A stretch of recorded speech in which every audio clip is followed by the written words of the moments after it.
I now move on to episode 22, and it features 10 of the best rock metal albums of 1981. As always, when you're done watching this video, you can go back and check all my previous videos in the archives. The playlist is in the description box. And now we're on to this video. We begin at number 10 with Van Halen's Fair Warning, released on April 29th, 1981.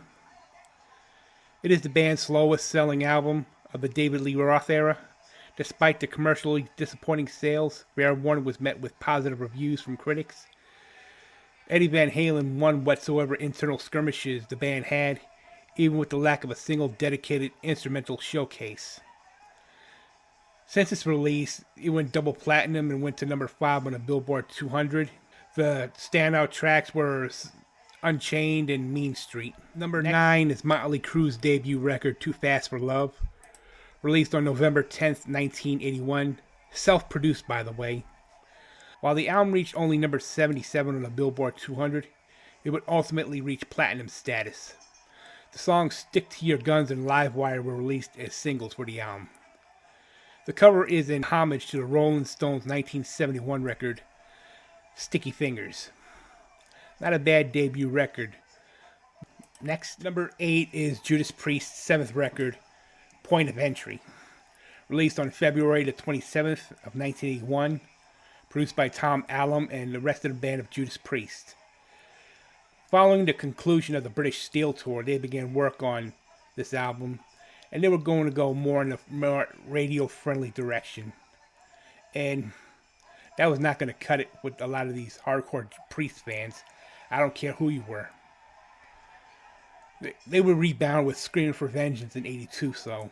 Next, at number 7 is Iron Maiden's second record, Killers, released on February the 16th, 1981. It would be the first for them to work with producer Martin Birch, who worked with bands such as Whitesnake and Black Sabbath. Murders in the Rue Morgue was based on the story of the same name by Edgar Allan Poe, was a standout track, along with the title track Killers, Twilight Zone, Wrathchild, and Purgatory. Since its release, it went to number 78 on the Billboard 200, going gold there. While in the UK, it reached number 12 and also went gold there. Next, number 6 is Black Sabbath's 10th studio record, Mob Rules, released on November 4th, 1981, produced by Martin Birch. This would be the last album to feature singer Ronnie James Dio before he formed his own band, and the first with drummer Vinny Appice, replacing Bill Ward. Neither musician would appear on a Black Sabbath studio album again until 1992's Dehumanizer. Probably the best record out of the Ronnie James Dio era, with such songs like The Sign of the Southern Cross, The Mob Rules, Falling Off the Edge of the World, and Turn Up the Night. Next, at number 5 is Def Leppard's second record, High and Dry, released on July 6, 1981. It would be the first with producer Robert John Mutt Lange, who would go on to work with Def Leppard on future albums Pyromania and Hysteria. High and Dry was the last album to feature guitarist Pete Willis, before he was ultimately replaced by Phil Collen. Since its release, High and Dry went to number 38 on the Billboard 200 and went double platinum. The standout songs include Let It Go, High and Dry Saturday Night, the instrumental Switch 625, done by Steve Clark, and of course, Bringing On a Heartbreak. At number 4 is Moving Pictures, the 8th record from Canadian rock band Rush, released on February 12, 1981. Now, this album had some deep cuts in it. I think it's probably their best record in the early 80s, with such songs such as Limelight, which I absolutely love, and of course, the epic Tom Sawyer.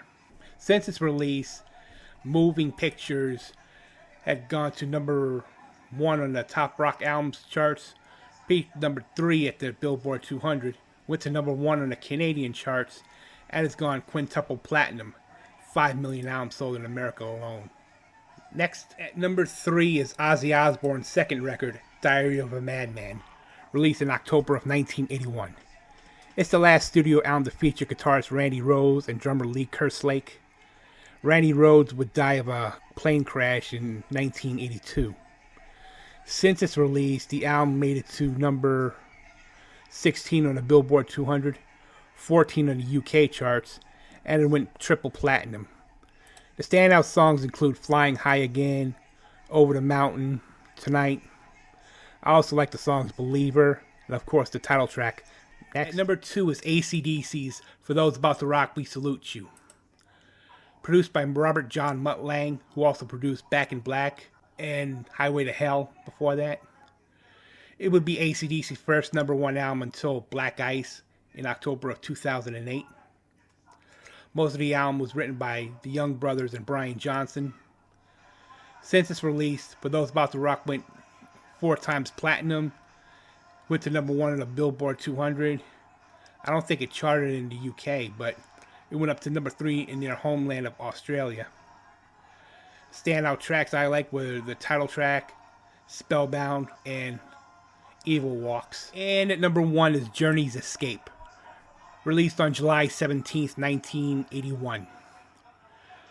Since its release, it had gone to number 1 on the Billboard 200 chart, the only Journey album to reach number 1, by the way. And it was certified diamond by the Recording Industry of America, thanks to radio-friendly Billboard Hot 100 singles such as Don't Stop Believin', Who's Crying Now, Still They Ride, and Open Arms.